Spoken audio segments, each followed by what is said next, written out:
When it comes to collaborating with other medical professionals, you definitely want to have the reputation of being the master of referrals.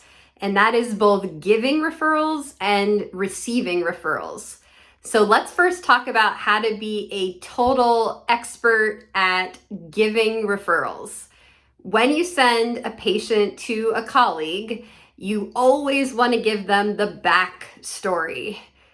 52-year-old male with diabetes and hypertension presenting with blah, blah, blah, blah, blah. You get the idea. So you give the story, and then second of all, you give the data.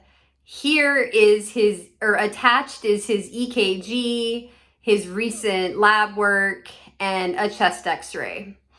And third, and probably most importantly, ask specific questions.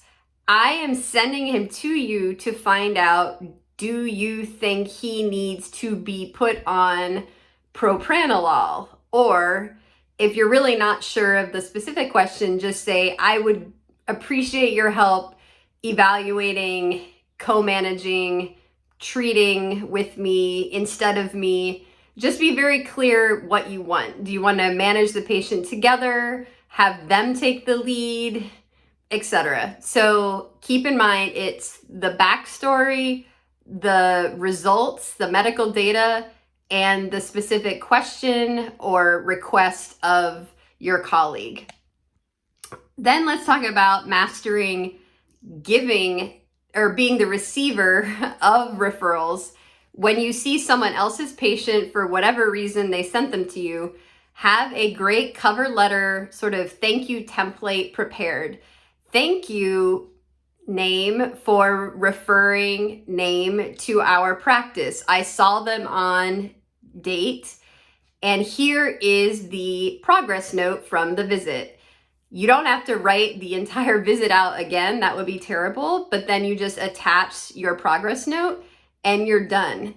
This is something that can definitely be outsourced to support staff once you train them on it. But it creates this really friendly camaraderie. Your colleague will love sending people to you because you actually update them with what happened. Obviously, it's really important for patient care to not drop the baton, but really share what happened. You know, in my own practice, I would send people out all the time and never get anything back. And you rely on a patient to tell you what happened, which is hard when they're not a medical professional.